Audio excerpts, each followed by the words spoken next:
Friday, folks. It has been a hot minute since I've made one of these, and I'm falling terribly, terribly behind. So I figured I needed to get this one out before I get any further into the weeds.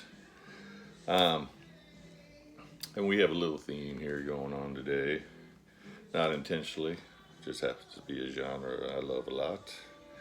And here, first up, we got Candlemass, Tritonus Nights. This is a double live album from last year. I didn't even know this thing came out. I don't know, I just happened to see it and I was like, man, I didn't even hear about that thing. You'd think as many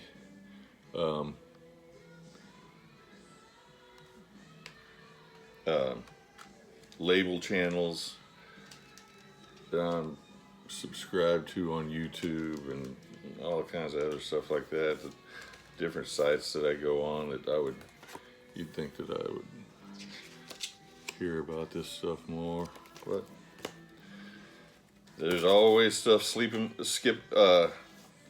passing me by, sneaking by me. Like I didn't know that they had released a EP already this year too. What was it called? Black Star. It's got 2 original tunes on it, and then it's got a cover of Sabbath Bloody Sabbath on there, and then a cover of a Pentagram song. I'm drawing a blank on what it is. But anyway, back to this one. This is live. It's recorded live at Södra Teatern. My Swedish is crap, so I probably mispronounced that. The first disc is Epicus Doomicus Metallicus, played in its entirety. And then the second disc is Nightfall, played in its entirety. So it's killer. It has Johan Lundqvist, who's back in the band now, full time after forever. He does a great job on Nightfall too. I mean, I'm an Epicus Doomicus guy. I mean, I like all Candlemass. I haven't ever heard an album by them. I don't own everything by them, but I've never heard anything by them I don't like. But he does a great job on Nightfall. Makes you wonder why Edlin didn't decide to keep him around. And then next up we have St. Vitus Live Volume 2. This was recorded in 2013, released in 2016. You got Wino on vocals here. Got a whole lot going on inside. There is this right here though.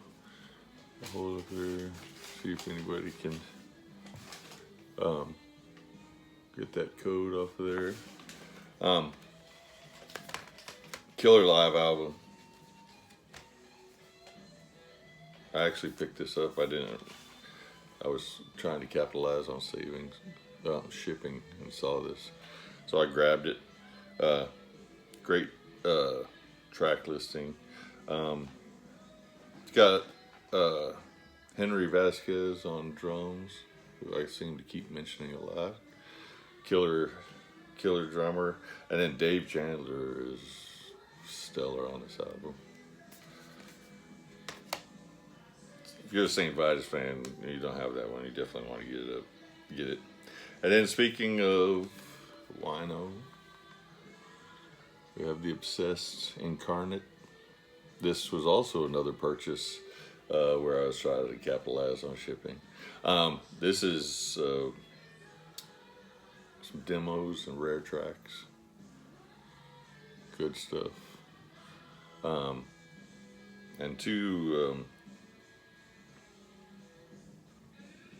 they got 2 cool covers on here too. One's Inside Looking Out, which if you don't know, that was originally done by the Animals. Probably made more famous by Grand Funk Railroad, who kind of altered the lyrics a little bit and made it a little more drug related, which is what the Obsessed stick to as far as their lyrical content. It's definitely more in the Grand Funk Railroad. And then there's a killer closer of On the Hunt, classic Leonard Skinner tune. on here. But yeah, I mean, if you like Obsessed, you'll definitely like this. It doesn't sound like demo quality at all. It sounds really good. All right, here's another one. Keeping with the Doom theme and the theme of capitalizing on shipping. This is Hour of 13, Salt the Dead, the Rare and Unreleased. So, let me try and show this real quick. I'd never heard of these guys. I was trying to capitalize on shipping. I saw the album, saw that it was, what is it, Shadow Kingdom Records, and they put out a bunch of Doom stuff. So I looked them up and saw that they played Doom. Saw that they had a fairly well cult following. So I picked it up. It was really good stuff. Phil Swanson, Chad Davis is the main guy now. He pretty much does everything. They reformed in 2018. As far as I know, Chad Davis is the only one still in the group, and he does everything. They actually released an album and an EP in 2020. I don't know anything about it. Like I said, this is my first foray into the Hour of 13 discography. So your first disc is Demos from 2007. That has Phil Swanson on it. I think the band basically for the majority of the time has been Phil Swanson and then Chad Davis. Phil Swanson, if you don't know, he sings for Vestal Claret. Pretty sure he still sings with them. He's been in and out of this band forever. Like I said, though, or many times I should say. I think it's just Chad Davis now, though. But I'm pretty sure Phil Swanson's still in Vestal Claret. He was also the original singer in Atlantean Codex, but he was only on like one track that was ever released. So anyway, this has got a bunch of demos on it that ended up on the first Hour of 13 album. And then the second disc is alternate and unreleased stuff. The first three tracks actually have Chad Davis on vocals. And man, he's a good singer. I don't know why. I mean, Phil Swanson he's got the doomy voice, but I mean, Chad Davis sounds perfectly fine to me. In fact, I may prefer his vocals on Call to Satan than Swanson's. And then the last three tracks are called Candlemass Eve 2011, which is a 3 live tracks. So I'm assuming that was a live concert. I forgot to look up what Candlemass Eve 2011 was.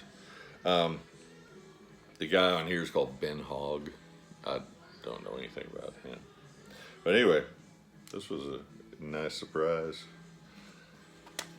for the if you're a Doom fan, you might want to check out Hour 13. They have several releases. I think they have 4 albums spanning 2007 to 2020, and then they haven't released anything for 2020. But it says they're still active. And kind of sticking in the Doom realm, we got Paradise Lost, Draconian Times. This is one of those albums that I always heard about and just always passed by. I know that these guys were more doom, death in the beginning, and by this album they're like goth metal. It's very 90s sounding. Lots of hints of industrial in it. Hence a typo negative, of course. I know some people love this album.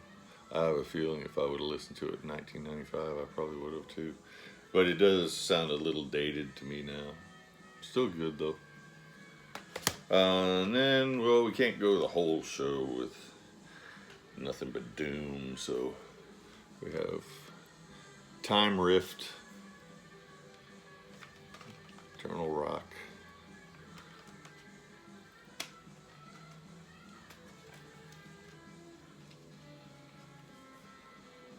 nice picture of the hairy chest there. These guys are out of Portland. They play, it's new wave of traditional heavy metal, but it's very heavily influenced by 70s hard rock, heavily influenced by new wave of British heavy metal. They even do a cover of a Motorhead track on here, Shoot You in the Back, which is pretty true to the speed and sound of the Motorhead track. Like I said, these guys play, I mean, it's heavily 70s inspired, sped up to a new wave of traditional heavy metal beat. Very similar to like what Danova does, except not quite as speedy as Danova. But this is really good. These guys actually released an album this year called In Flight, and I went to buy it, and it was one of those cases where the shipping was ridiculous. I saw that they had a debut album, so I checked it out, and the CD was cheaper and the shipping was like half the price. So I figured I'll check this one out instead. Really good. I dig it. Like I said, I liked the stuff that I heard from the other album enough that that I wanted to buy it. Turns out that they have a lineup change. Pretty sure this guy right here is the bass player and singer on this album. And, oh yeah, I can look right here. Levi Campbell. But he is no longer in the band. Terica Jennings is still on drums. Justin K, I'm talking about the new album now. Justin K is on, on the album, he plays guitar and bass. And then they have a girl that they brought in to do vocals. So I honestly can't even remember what that In Flight album sounded like, to be honest with you, because it didn't even dawn on me when I started playing this that there was a different person singing. I just remember that it sounded good and I wanted to get it. Alright, so there you go. Another 6 added to the rock stock collection. You guys let me know what you've been picking up. Have a good one.